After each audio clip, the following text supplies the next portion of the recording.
The silence that hung over Jeremy's penthouse was heavy, almost suffocating. The luxurious apartment, lit only by the soft glow of the crystal chandelier, seemed less inviting that evening. The glazed walls reflected the sunset, tinting Manhattan in shades of gold and scarlet, but no amount of beauty could dispel the dense tension between him and Sienna. The woman in front of him held her wineglass with a firm grip, as if her life depended on it. Her face was impeccably made up, her brown eyes analyzing every trace of Jeremy's expression with a mixture of irritation and impatience. She crossed her legs slowly, a calculated gesture, trying to maintain a posture of control. So that was it. His voice cut through the silence like a blade. You pretended to lose everything, just to see if I would stay by your side. Jeremy didn't look away. His blue eyes were cold, analyzing every nuance of her expression.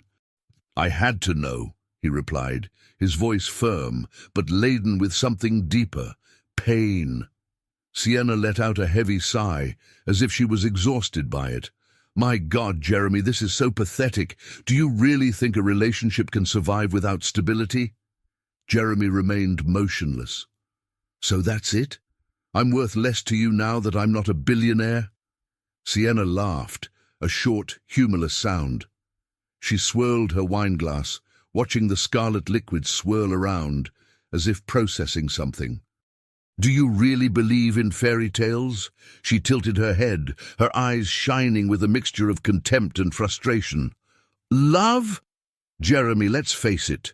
You've always been powerful. You've always been a man any woman would kill to have.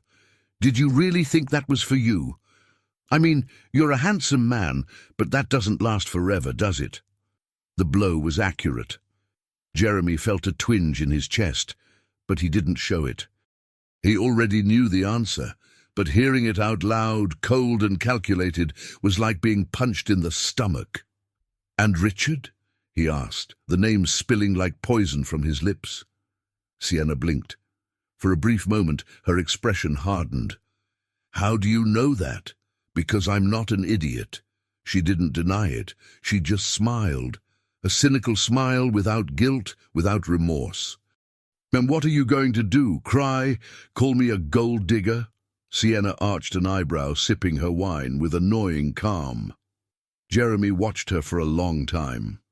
He knew this moment would come, but he never imagined it would be so brutal. Then he slid a brown envelope across the table. Sienna frowned. What's this? Jeremy leaned back in his chair, crossing his arms. Read it. She hesitated, took the envelope and opened it, pulling out the papers. Her eyes ran over the words. Then her expression changed. Her skin lost color. Her body stiffened. She blinked as if she was having trouble processing what she was seeing. Jeremy saw the exact moment when panic set in. The game was over, 6 months earlier. The Ritz-Carlton in Manhattan was packed with influential people that evening. An exclusive networking event, where the biggest names in the technology, investment and business sectors were gathered, discussing the future of the market and new million-dollar opportunities. Jeremy Donovan never liked events like that. Ever since he founded his first startup at the age of 24, he had learned that in these places, 90% of the conversations were fake. Everyone wanted something from him, a contact, an investment, a partnership. That evening, he held a glass of whiskey while he watched the groups of executives in rehearsed conversations. His presence there was almost a social obligation, but he was already thinking of leaving early. That's when it happened. The shock of the hot coffee in his chest was instantaneous. "My God!" a female voice exclaimed, full of panic. "I'm so clumsy!" Jeremy looked down and saw the huge dark stains spreading across his white shirt. He blinked a few times, surprised, and then looked up to meet a pair of golden brown eyes. Sienna. She was holding a napkin, trying to clean up the damage with trembling hands, her face red with embarrassment. "God, I'm so sorry," she said, biting her lip. "I swear I didn't do it on purpose." Jeremy laughed softly. It's okay, it happens. No, seriously, I'm a walking disaster. I was so nervous at this event that I didn't even realize where I was going. She spoke quickly, gesturing, clearly uncomfortable. Jeremy was intrigued. She seemed genuine, unlike the other women he had met at these events. Do you work in technology? He asked, folding up the sleeve of his shirt to avoid the coffee dripping down. Yeah, sort of. Sienna smiled sideways, smoothing her hair. I work in public relations for startups, but I confess that events like this make me nervous. Jeremy laughed. Is this your first time at an event like this? She nodded, taking a glass of wine from a waiter's tray. Yes, and I started off wrong. It's not every day that you spill coffee on one of the most important guys in technology. Jeremy felt comfortable. She wasn't trying to impress him, or so he thought. Time passed quickly that evening. They talked for hours. She seemed fascinated by his trajectory. I love stories of people who have built something from scratch, she said. It's inspiring. Jeremy went home that night feeling that he had found someone special, but what he didn't know was that nothing that night had been a fluke. Sienna wasn't just charming. She was a predator, and he had just become her next victim. The first few months with Sienna were like a dream. Jeremy felt that he had finally found someone different. She wasn't like the women who used to surround him at business events or lavish parties. Sienna was funny, spontaneous, and didn't seem to care about her money or status, or at least that's what he wanted to believe. But as time went by, small details began to catch his attention. At first, they were subtle things, small behaviors that, on their own, meant nothing but which together began to form a worrying pattern. The first thing Jeremy noticed was how Sienna always chose the most luxurious restaurants for dinner. No matter the day or the occasion, she always suggested the most expensive places in town. Honey, I heard about a new restaurant on the Upper East Side. The chef is a renowned Frenchman, and they serve an incredible tasting menu, she said, swiping through her Instagram feed. Jeremy, who never cared for ostentation, was beginning to wonder if it was really necessary to spend thousands of dollars on a casual dinner, but he ignored the thought. Sure, let's go. It was only after a few weeks that he noticed a pattern. Sienna never looked at the prices on the menu. She simply ordered the most expensive dish. I'll have the Kobe beef and a glass of Chateau Margaux, she said casually, without even checking the descriptions. Jeremy raised an eyebrow. Have you ever eaten before? She laughed. No, but as the most expensive dish, it's sure to be incredible. Jeremy began to test her. One evening he suggested a less extravagant restaurant, a charming and discreet bistro that he loved. Her response was almost immediate. Can't we go somewhere else? I'd like to try a new restaurant, you know? Jeremy agreed without question. But a doubt crept into his mind. Another sign came on social media. Jeremy had never been one to post much about his personal life. He preferred to keep his privacy, letting his public image be defined by his work and achievements. But Sienna? She posted about everything. For the first few months, Jeremy thought it was funny, but over time, he realized that almost all of her posts had a pattern. Every photo, every story, every caption emphasized the luxurious life she was leading with him. Love, take a picture of me here in your car, she asked casually, posing in front of his Ferrari. This view from your penthouse is perfect for a story, she said, filming the New York skyscrapers in the background. Jeremy began to feel uncomfortable. Did Sienna really want to be with him, or did she just want to show off the lifestyle he provided? Then came the extravagant trips. Love, what if we went to Santorini next month? Or maybe the Maldives? I saw an amazing resort there. It was Tara's recommendation. You remember Tara, don't you? I love her lifestyle. She knows how to enjoy life. Jeremy began to notice that Sienna always wanted more. But the real wake-up call came when she started mentioning her contacts frequently. She didn't just seem to enjoy his company, she wanted access to his world. "Love, you know the CEO of Solstice Tech, don't you?" he asked one evening while scrolling through his LinkedIn feed. "Yes, why?" "Oh, nothing. It's just that I saw that they're investing heavily in startups. If you have dinner with him sometime, let me know. I'd love to talk about opportunities in the sector." Jeremy agreed, but felt something strange in that sentence. She wanted to meet his business friends, and not out of curiosity. She wanted to connect with them. Time passed, and these little signs began to accumulate. Jeremy wanted to ignore them.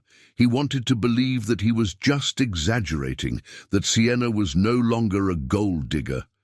But reality was about to come knocking on his door in a cruel way, and he wasn't prepared for the truth.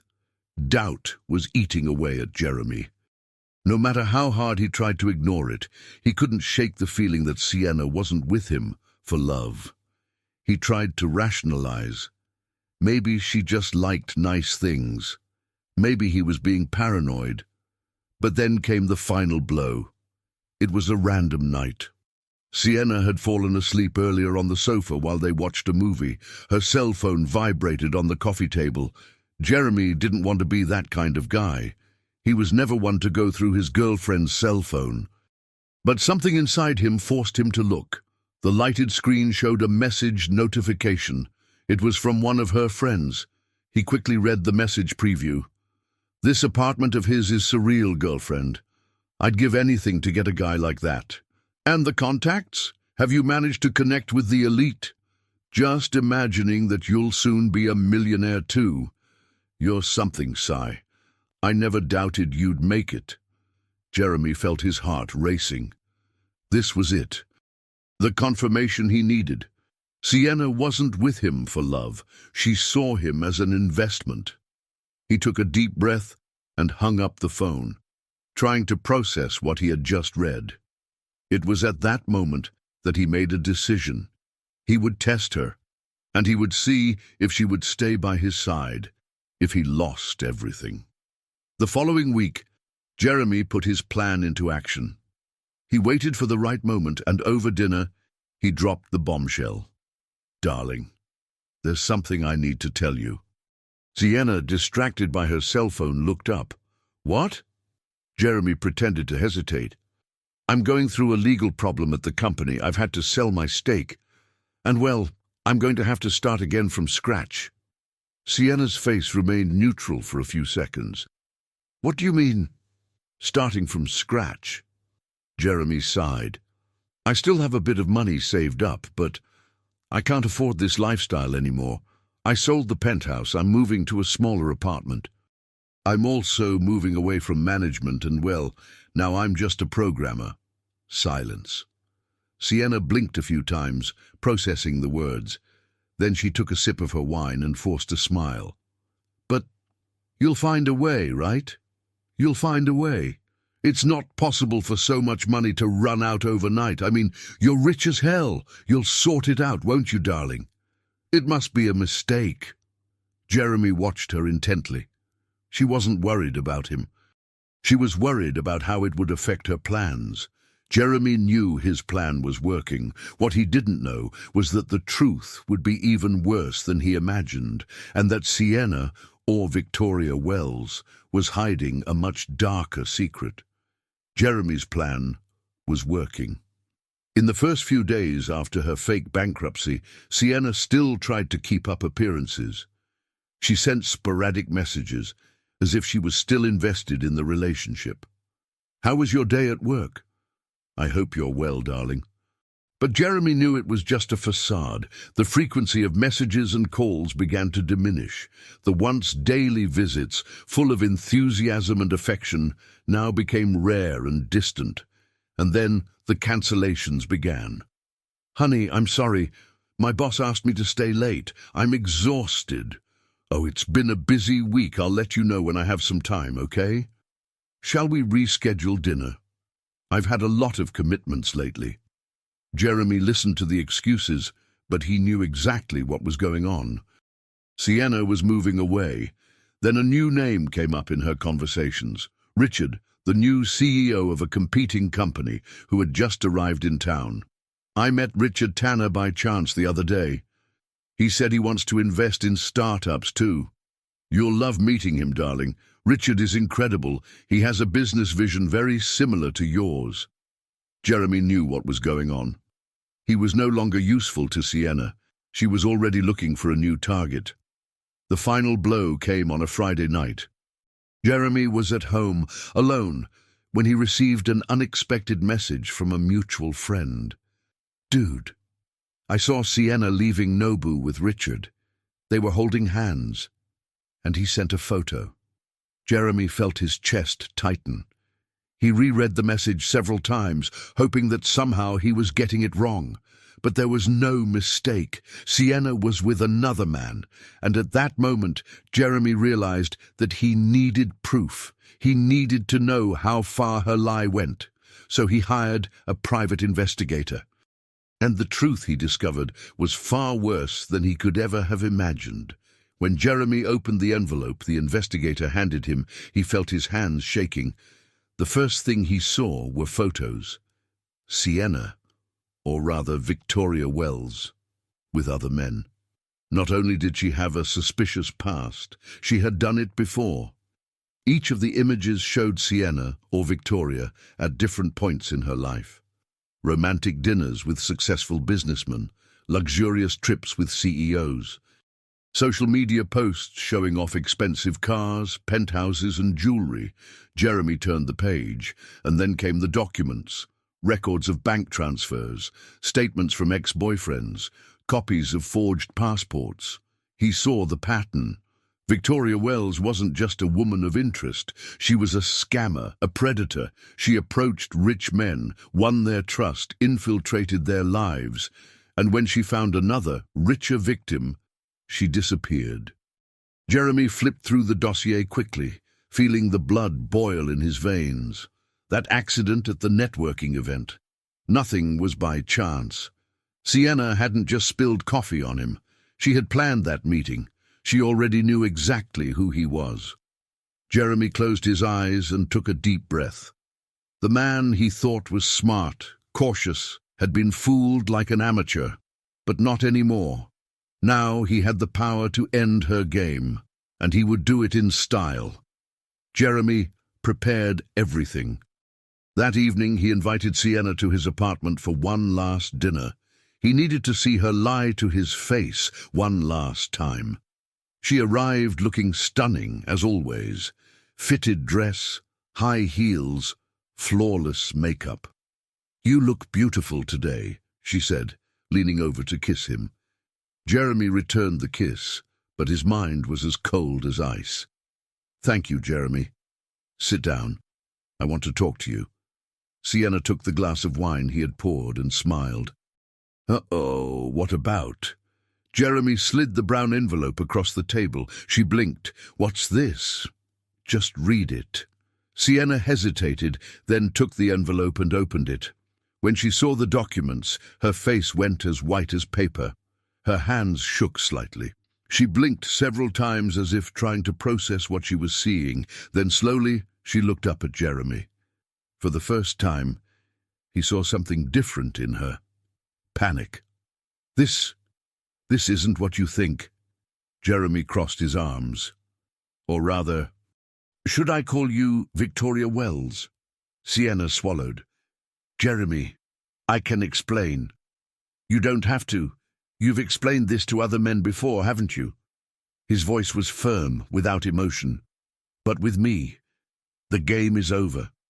She was silent for a moment. Then something changed on her face. The panic disappeared. In its place, a cold smile appeared. She closed the envelope calmly and stood up. "You're smarter than I thought," she said, hefting the bag onto her shoulder. "But, Jeremy, what did you think? That I'd just sit back and wait for you to get back on your feet? A woman like me deserves better. Well, your bankruptcy was false, but fortunately it spurred me on to find an even better match, so thanks anyway." She laughed softly. "Men like you are so predictable. It's nothing personal, darling. It's just business." And without another word, she walked out the door. Jeremy stood there, staring into the void. He felt a mixture of relief and disgust. But above all, he felt something deeper: freedom. He had learned the hard way that true love can't be bought, because sometimes people only show who they really are when there's nothing left to gain. Jeremy stood still for a few minutes after the door closed behind Sienna, or rather, Victoria Wells. The penthouse, which had once been a symbol of success and comfort, now seemed just an empty space, a reflection of everything he had lost and learned. The silence was deafening, but unlike before, he no longer feared it. He spent the night awake. He couldn't sleep, not after everything he had discovered. The pain of betrayal still burned in his chest, but something stronger was beginning to take shape inside him. Determination. Victoria Wells, formerly known as Sienna, wasn't just a woman of interest. She was a professional manipulator, a predator who had already destroyed the lives of other men like him. And this time, she wouldn't get away with it. Jeremy opened his laptop and began to write an email. To Richard Tanner. Subject: "You'll thank me for this." He attached the complete dossier. Photos, proof of her false identity, records of her ex-boyfriend's bank accounts emptied, even screenshots of the messages she exchanged with friends, laughing about how she fooled rich men. Before sending, she took a deep breath. Richard could be just another victim, just as he had been. But if there was something in him that wasn't completely naive, he would understand the type of woman who was by his side. Click. The message was sent. Now he would wait and watch her castle of lies crumble. That same afternoon, Jeremy received an invitation to a gala event sponsored by Richard's company. He didn't know what to expect from the invitation, but decided to go anyway. Victoria liked glamour, luxury, and Richard Tanner was one of the most visible businessmen in the city. Tonight's event was the perfect opportunity for her to shine alongside her new victim, but she had no idea what was about to happen. Dressed in an impeccable suit, Jeremy arrived at the venue, a dazzling gala hall filled with influential people. The guests were scattered in small groups, holding glasses of champagne and chatting about investments, company mergers, and, of course, social gossip. He spotted Richard next to Victoria, who was smiling radiantly, wearing an elegant red silk dress. She looked comfortable, confident, as if nothing in the world could stop her. That was about to change. The microphone on the center stage was switched on. Richard walked over, adjusting his jacket, and gestured for the guests to come closer. The hall gradually fell silent. Victoria stood to the side, smiling, as if she already knew he was going to make an announcement about their relationship. But Richard's first sentence made her smile disappear. "Ladies and gentlemen, thank you for being here tonight. Before we continue the celebration, I need to share something important. Something revealing." The murmurs began. Victoria exchanged a quick glance with Richard, a shadow of doubt appearing on her face. "A few weeks ago, I met an incredible woman," he continued, his voice laced with irony. "Intelligent, charming, fascinating. But what I didn't know was that she was also a fraud." The murmurs grew, and all eyes turned to Victoria. She remained motionless. Her green eyes were wide, and her face was beginning to lose color. "Some people have the gift of reinventing themselves," Richard continued, picking up the dossier Jeremy had sent and holding it up for everyone to see. "But this woman here, she reinvents herself with every blow she delivers. What's beautiful is cunning." The room erupted in whispers and shocked looks. Victoria took a step back, her chest rising and falling rapidly. Richard, what is it?" Her voice came out shaky, her lips trembling. Richard ignored it completely. He opened the dossier and began to read aloud. "Real name, Victoria Wells. 3 false identities. Previous relationships with 3 businessmen who lost millions in financial scams.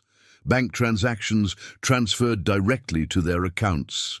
Testimonials from scammed victims. Compromising messages with her friends. His every sentence was like a shot to her reputation. The audience was in shock. "I'll show you one," Richard continued, smiling sideways. "This is my favorite." He held up his cell phone and projected an image onto the event's big screen. It was a screenshot of a message from her to a friend. "That Richard is an idiot. He thinks I'm his dream woman, but in a few months I'll be signing a marriage contract and guaranteeing my retirement." The hall collapsed. The guests were doubled over with laughter. Victoria felt the blood drain from her face. "Richard, I can explain." Richard threw the dossier on the floor as if it were garbage. He approached her, his eyes cold and calculating. "You played the game very well." He leaned in slightly, his voice low but sharp as a blade. "But there's a problem, darling." He looked around the room, where everyone was now laughing at her. "You've lost." Victoria felt a wave of despair rise in her chest. Some murmured in disbelief, others laughed quietly. But most just watched, fascinated, as the woman who had always set herself up as the perfect millionaire's girlfriend was unmasked in public. "This is a lie!" Victoria shouted, desperate, her eyes moving quickly around the room as if looking for a way out. But no one seemed to believe her. Jeremy, standing in a corner of the hall, savored the scene. He watched as the journalists present started filming, some taking out their cell phones to record every detail. Victoria tried to grab Richard's arm, but he quickly pulled away. "Don't touch me, you're despicable." She blinked rapidly, her eyes shining with a mixture of desperation and anger. "Richard, please. You can't believe this. You know me." Richard held the dossier in the air. "I thought I did. But fortunately, someone opened my eyes." Her gaze immediately turned to Jeremy. She saw him, and she knew. Victoria gritted her teeth, her face contorting in silent hatred. But there was nothing she could do. She had been defeated. The security guards began to approach.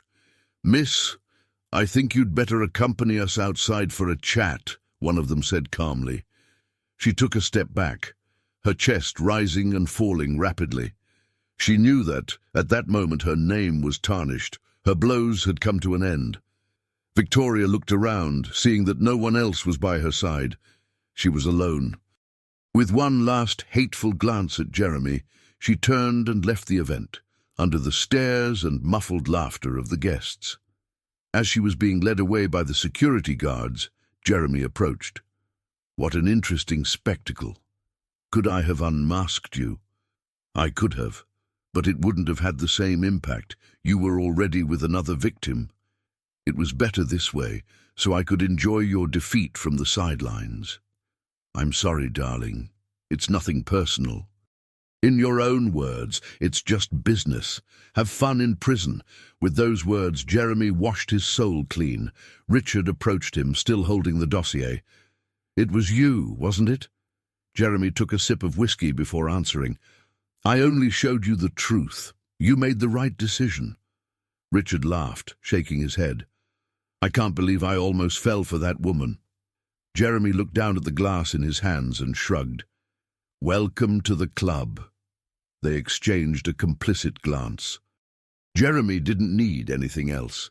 The truth had been exposed. Victoria Wells might even try to hide, but no one in the world of millionaires would ever trust her again. And for the first time in months, Jeremy felt a real sense of relief. The storm had passed. Now it was time to move on. Thank you for sharing this moment with us. Every story I tell is crafted with dedication and care, with a view to touching the hearts of those who hear it.